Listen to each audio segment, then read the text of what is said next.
What the hell?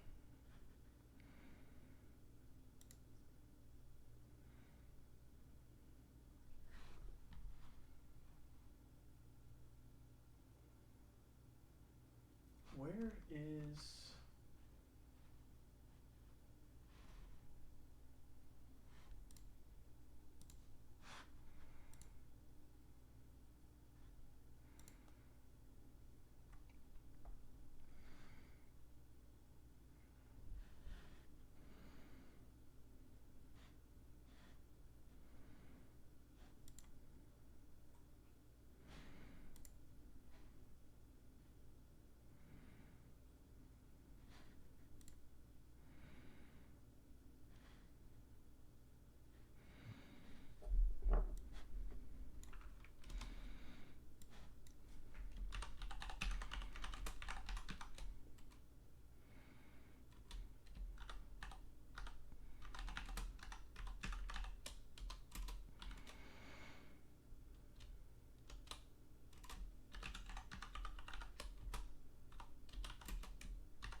Okay, I just changed I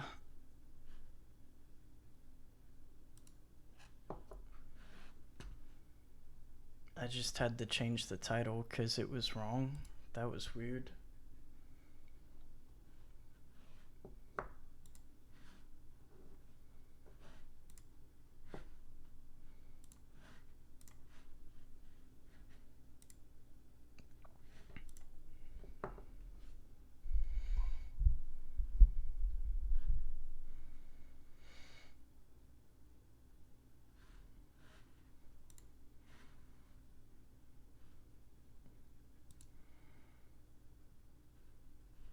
Wait, what?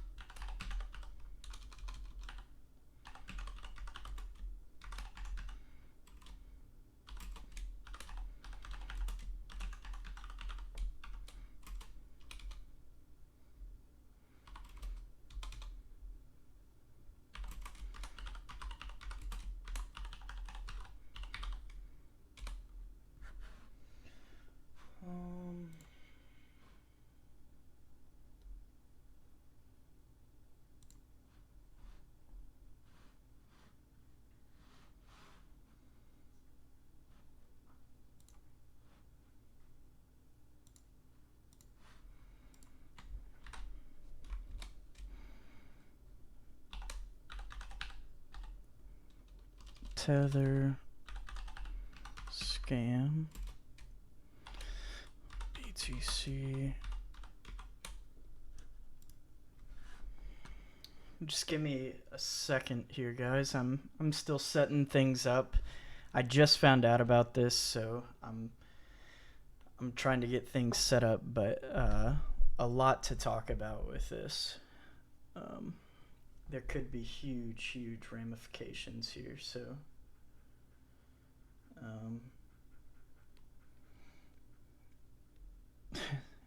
Millie's just chilling there in the back. What was it that I was doing? Okay. Oh, whoops. Not trying to do that.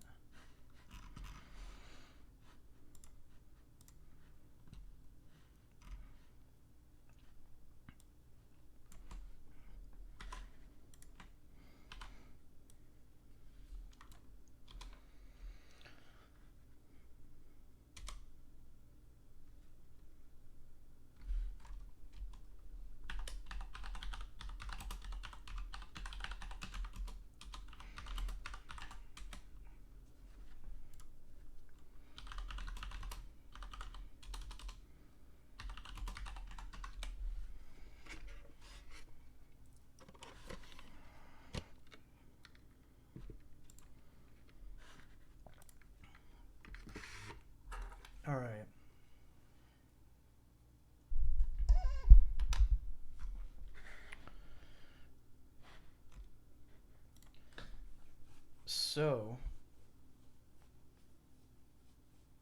for those of you that don't know, I say that a lot. For those of you that don't know, let's try a different approach. So, for fresh people that are brand new to the cryptocurrency market or haven't been in long enough to know, Bitfinex is a cryptocurrency exchange that has been around for a very long time. And along with being one of the largest cryptocurrency exchanges in the world, they're also a creator of the Tether coin, which is a cryptocurrency that is supposed to be a stable coin backed by the US dollar. But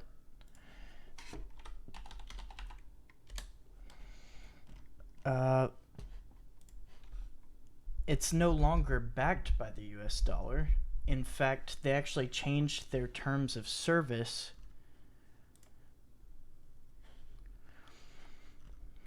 So if you go to their terms of service, let's see, where was it?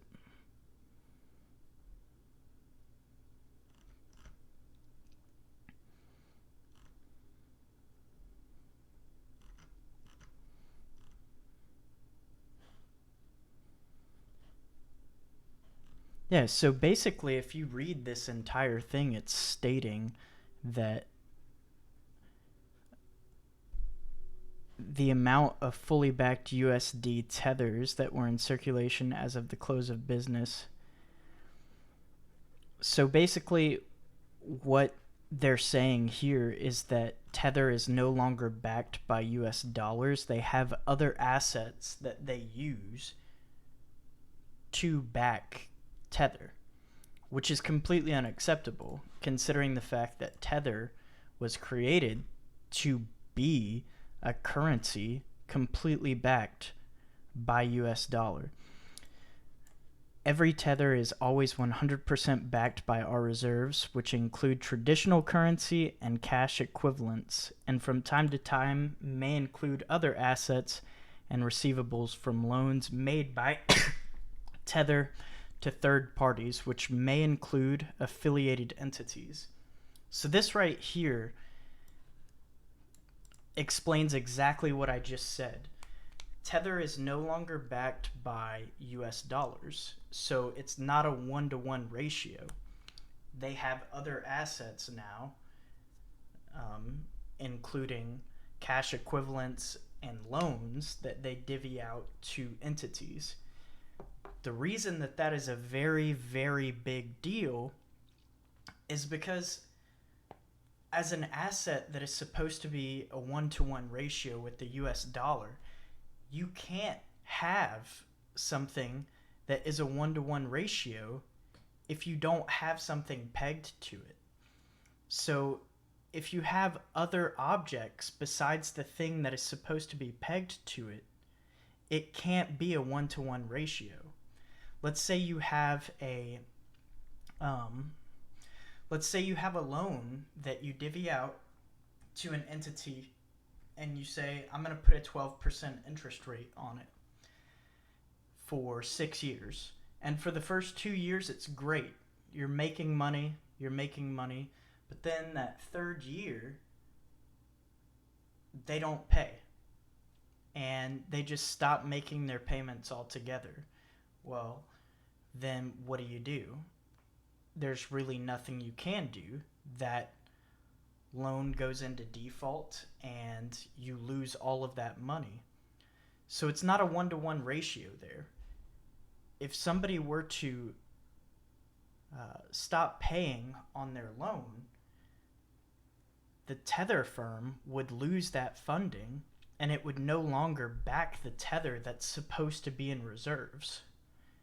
That's a very, very big deal. A very big deal. And they claim that, everything is completely transparent, but it's not. They print money all the time with no explanation at all. And they say that it's because they've received these other assets to back up that tether. But there's no proof of those assets anywhere. Everything is done behind closed doors. And if you look, there are several ways that you can actually take a look at this.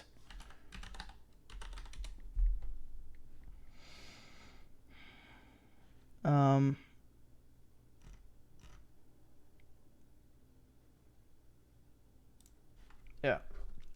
So there's a whale bot on, what was it? Tether bot.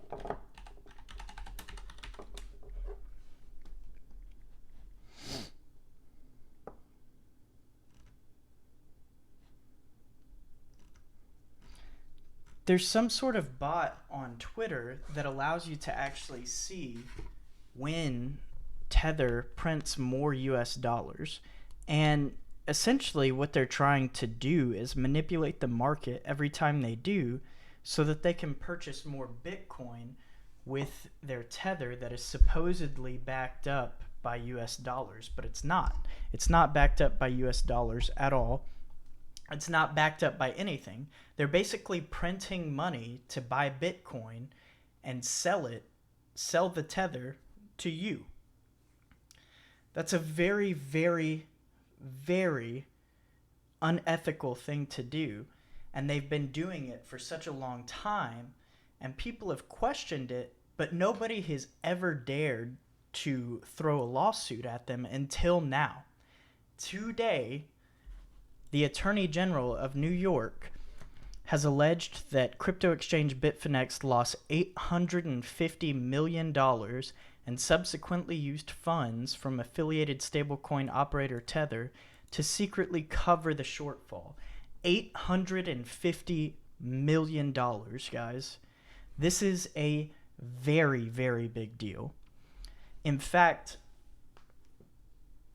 I talked about in some of my videos a long time ago about how I thought that Tether created the bubble of 2017. If you go back to the time whenever Bitcoin hit $20,000, they were printing money all the time. It was insane how much Tether they printed. And now we have this. Okay, let's keep reading. According to a press release issued Thursday, New York Attorney General Letitia James announced that she had obtained a court order against iFinex Inc., which operates both Bitfinex and Tether, ordering them to cease violating New York law and defrauding New York residents. James said that an investigation by her department determined that iFinex engaged in a cover-up to hide the apparent loss of $850 million of commingled client and corporate funds, adding, New York State has led the way in requiring virtual currency businesses to operate according to the law, and we will continue to stand up for investors and seek justice on their behalf when misled or cheated by any of these companies. According to the statement, Bitfinex sent $850 million of customer and corporate funds to Crypto Capital Core, a payment processor that is said to be holding funds from other exchanges as well, such as Quadriga CX. Funds from Tether's reserve were used to make up the shortfall, but neither the loss nor Tether's funds movements were disclosed to customers. So far, $700 million is alleged to have been transferred. According to a filing attributed to Assistant Attorney General Brian Whitehurst, the probe began sometime in 2018 and appeared to have been driven because, despite claims to the contrary, OAG has reason to believe that Bitfinex still allows New York-based individual investors to deposit, trade, and withdraw virtual currencies and engage in other transactions on the Bitfinex trading platform. Under the court order, iFinex directors, officers, principals, agents, employees, contractors, assignees, or any other affiliated individuals are to cease accessing, loaning, or making any other claim to the dollar reserves held by Tether. A lot of this is really interesting to me because although Tether is pegged supposedly to the US dollar, US citizens have not been able to trade on Bitfinex for a very long time. I think it's been over a year now since they stopped allowing US citizens to trade on their platform, but yet they've still continued to use Tether. And it's really interesting to me that they choose the US dollar to do that, considering the fact that they're located in Europe. They didn't use the euro, they didn't use pounds, they decided to go with the US dollar. And obviously, they don't have the funds to back up their tether. And basically, what this lawsuit is saying is they have lost $850 million of both clients' and corporates' funds. That's a really big deal because they've continued to print Tether. If you look throughout the history of the circulating supply of Tether, it just continues to rise. There's never any fallback. It's just more and more as time goes on. And like I said, I mentioned in the past that I thought that this was going on. It just didn't make sense to me how they just continued to gain more and more US dollars whenever nobody was buying in the market. We were in a bear market and they were still printing more Tether. It just didn't make sense to me at all. And now it's apparent why. They're trying to make up for a loss of $850 million. That is a very, very big chunk of change for a single entity. One exchange, $850 million loss.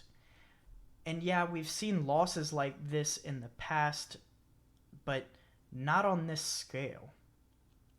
This is probably one of the biggest losses. This has been waiting in the wings for a long time. I agree. I said this long ago that Tether was doing some shady business. Bitfinex has always done shady business. They've been hacked before. Now they've mismanaged funds that were lost, and they tried to make up for it by printing more Tether. It's completely ludicrous that it's gone under the radar for this long. Lots of people in the crypto space, including myself, have been claiming for a very long time that Bitfinex was doing this. In fact, there was a Twitter handle that was literally like every single day putting Bitfinex on blast and showing the amount of Tether they had printed. I'm looking forward to more regulations. See, there's a fine line when it comes to that. You don't want too much regulation because then you can't innovate and you can't grow. But you want some so that things like this don't happen. It's just a very fine line that you have to tread. And if it were me, I would try and stay hands off entirely from the crypto space for now, because you want the crypto space to grow, you want it to thrive. The lack of clear governance is the only thing holding back Bitcoin. I disagree. I think the lack of government has allowed Bitcoin to grow in a lot of ways. I mean, I don't think that Bitcoin would have ever reached $20,000 if it hadn't been for the fact that we were in the wild, wild west at the time. And I see where you're coming from as far as like scams go. I led the charge back in the day whenever BitConnect was running rampant, and I tried telling everybody that it was a scam. Daver Coin, all of those sites that were basically just Ponzi schemes. I tried to let everybody know. Genesis Mining, And, you know, over the years, I've also had to learn some things the hard way myself. I've been scammed out of crypto. Uh, you, if you're in the game long enough, it's going to eventually happen just because it is still such a brand new market. But at the same time, uh, I see where you're coming from. Investors are definitely looking for stability. We're not going to have like venture capitalists enter into the crypto space buying off of exchanges like we currently do. They're going to want over the counter markets. And that's whenever we're really going to start seeing money flood into this market. But um, so this news about Tether dropped about an hour ago, and you can see what it's done to the price of Bitcoin. Now that we know that Tether is basically a giant lie, the price of Bitcoin fell by about $300. That's a huge chunk off of the price. And before this happened, I thought that we were moving up in a very bullish pattern, but now that this has happened, it's really tough to say what's going to happen to the market. I definitely think that we could see a pretty big correction come in here, considering the fact that we now know that Tether is not really backed by anything. We have to take everything that Bitfinex says with a grain of salt.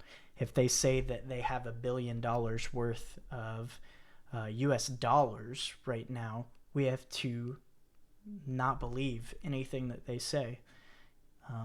So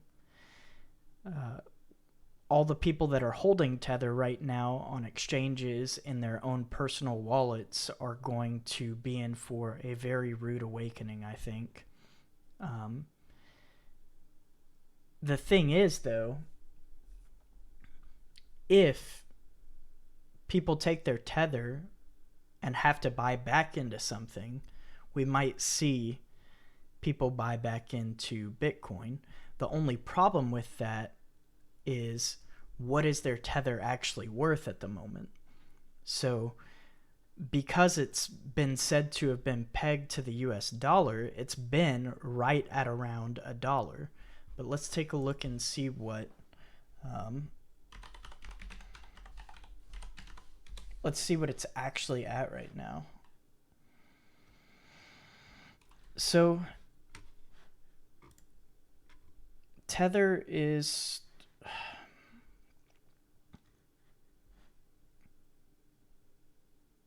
wow. Oh, this was in 2017 when the price fell to 92 cents. Yeah, that was a crazy time. So the price has fallen a little bit. Actually, that's quite a bit. 7 days. Let's go back to that.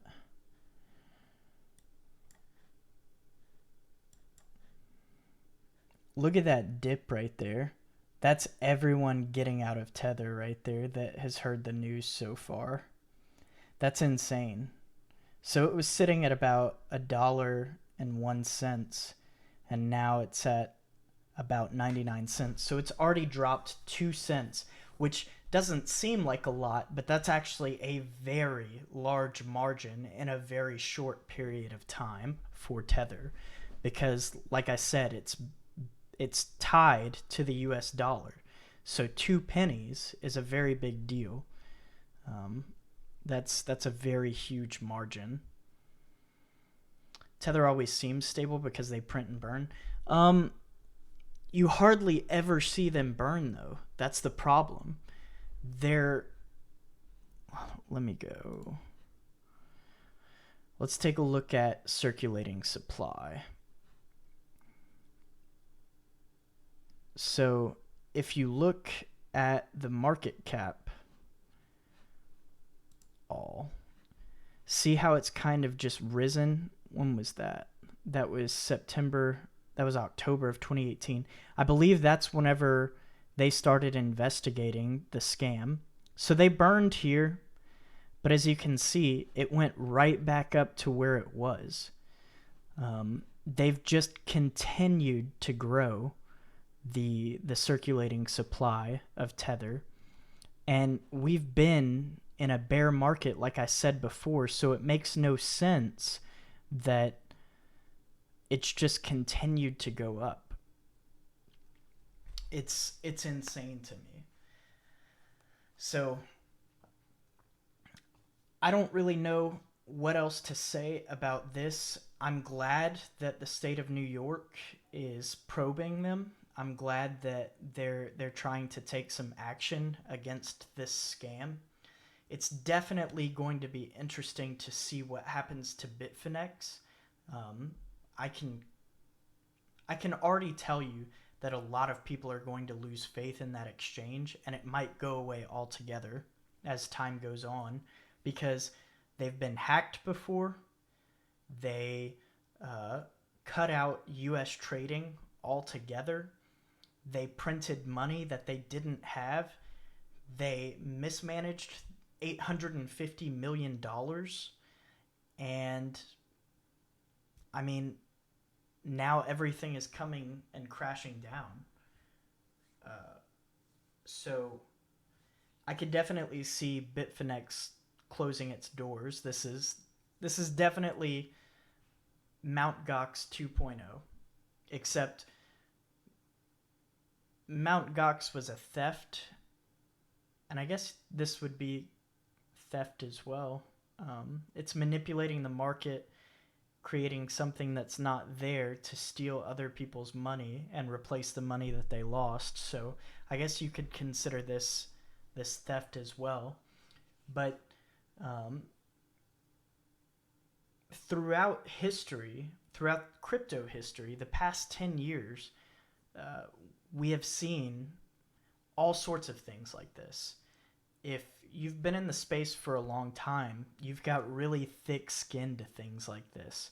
And if things like this worry you, then I would take a step back, maybe relieve some of your funds from the crypto market, because things like this are going to happen. It's still a brand new market, like I said before. Maybe rethink the whole idea of cryptocurrency as a whole, blockchain technology. It might not be for you, but there are so many great things in this space that have kept me going. I got into the market back in 2012. So 7 years now, I've been in this space, and things get me more and more excited all the time. The amount of transactions per second that we have on blockchains today is just unreal. The decentralized applications that are being created, the software on the basically decentralized operating systems that are being created and generated on a daily basis now is just insane. But like I said, if things like this worry you, then maybe take a step back for a little while, wait, and watch the market blossom a little bit more. You really need to evaluate if this is something that you can handle. Because if it's not, then you don't need to be in this space. There is going to be a lot of ups and downs. Gold hasn't always been where it's at today. And gold has been around for thousands of years. The gold market has been around forever. This has only been around for 10 years. And technology is growing at such a rapid rate that we're seeing such incredible things. But that's what I wanted to talk about with the Tether scam and with Bitcoin. There is still such potential for Bitcoin to do well this year. A lot of great things coming out of trading platforms like Ameritrade, and I saw a couple other trading desks being worked on to open up potential capital investors who want to get into the market. and they're going to be trading on either the securities market or through some type of futures market. I'm not really sure yet what some of these trading platforms are going to be doing, but there's a lot of potential out there this year to see Bitcoin do extremely well.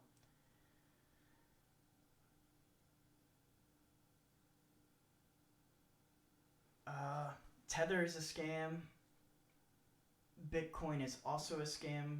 Why is trading the only thing Bitcoiners talk about? What happened to real adoption?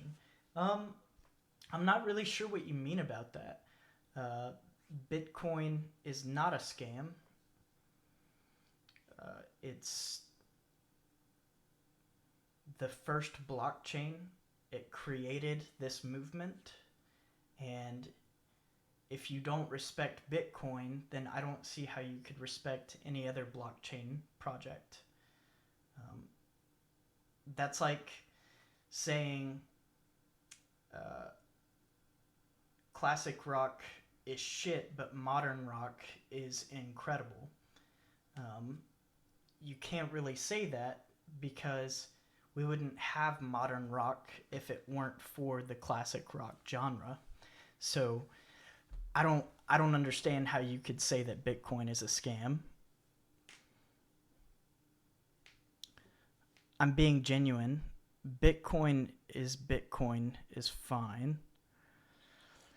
Uh, I don't respect the core devs. They ruined Bitcoin. Did you read the white paper? I'm pretty sure anybody that has been in this space for a while has read the white paper of Bitcoin. A lot of principles kind of tie into libertarianism, which is what I am. I'm a registered libertarian, so I I kind of agreed with mostly everything that was written in the white paper, on why it was generated in the first place. You know, a lot of people don't remember the backstory of Bitcoin, but it was created right on the tails of the 2007 housing market collapse. And um, Satoshi Nakamoto wanted to create something that wouldn't be tied to a government entity. Because anytime a government gets its claws on a market, that market eventually fails in some way or another, or it booms and then busts, and then maybe corrects after a while. But Satoshi's vision was to create something that couldn't be touched by a government entity. But did you understand it?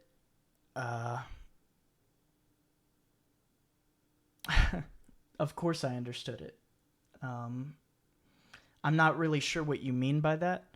I'm actually a little bit of a programmer myself. So if you want to talk programming language, we can talk that. But I'm trying to keep this on a level that is understandable for everyone.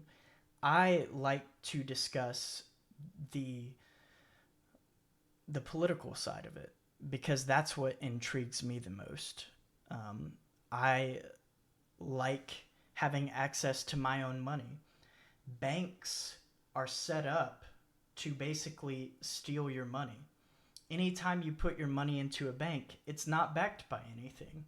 They can set up loans and pay that money out on the money that you put in and then not offer you any interest on it. So if those loans failed and defaulted, what would happen to your money? It's supposedly backed up by the FDIC, but who backs up the FDIC? These were all things that Satoshi Nakamoto looked at whenever he was creating Bitcoin, and that's what intrigues me the most.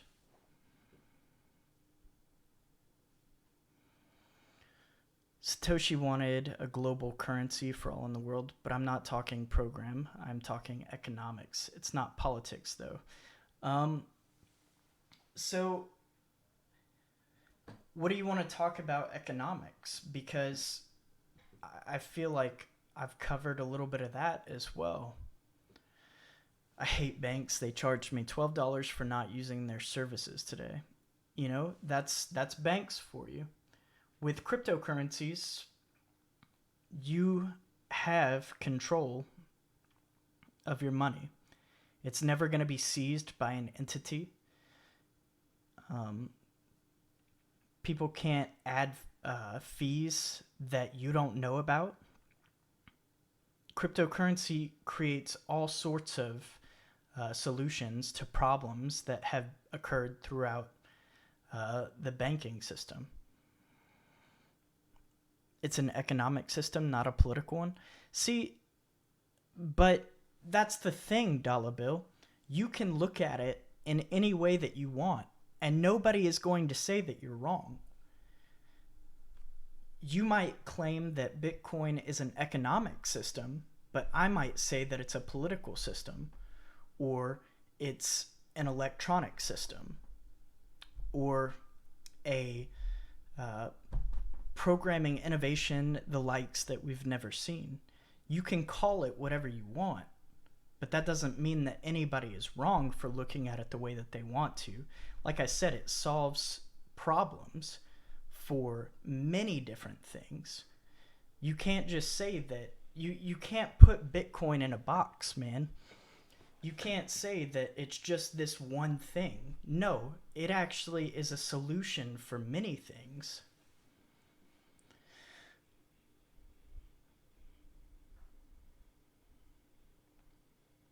The 21 million hard cap is important. I agree.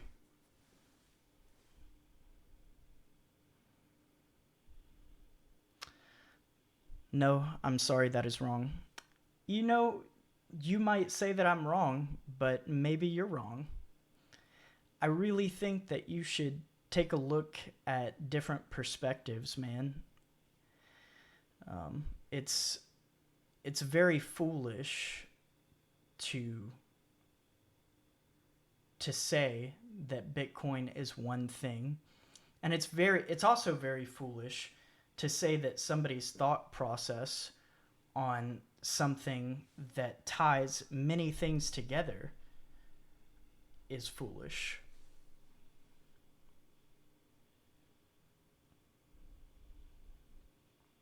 Have you ever heard the whole is greater than the part of its sums? Yeah, of course. That's a very old saying.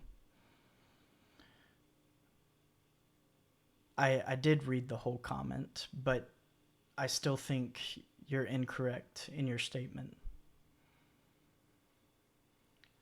Because Bitcoin, so when Bitcoin was created, if you go back to 2009, everybody was saying, okay, Bitcoin creates the solution of creating fast transactions anywhere around the globe.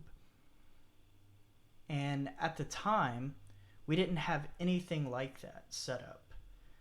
If you wanted to send money around the globe, it had to be transferred through several different banks before it reached its destination, and that could take up to 72 hours to a couple of weeks, right? Depending on the amount of money that was being moved. Bitcoin changed all of that. As time went on, transactions slowed down because of network congestion. It can only create so many transactions per second, right? We've got all these blockchains now that can do, thousands of transactions per second, but that's getting off topic. As time went on, though, like I said, the network began to become congested, and people had to start using it for a different purpose. And after several years, Bitcoin started being used as a store of value.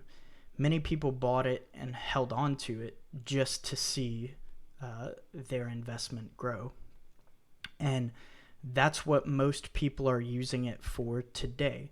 Now, there are still people around the globe that are using it as a payment solution, and that is incredible. Right now, the Lightning Network is creating side chains for Bitcoin so that we can create even faster transactions, which is a really, really awesome thing. But a lot of people are still using it for the store of value purpose. So to put it in a box like that and say that it's an economic solution, you're not wrong. You're not wrong at all. But there are other solutions as well with Bitcoin.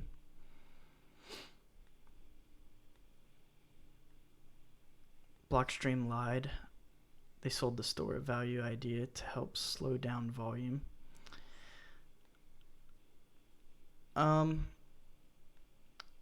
Bitcoin now luckily has 800 transactions per second.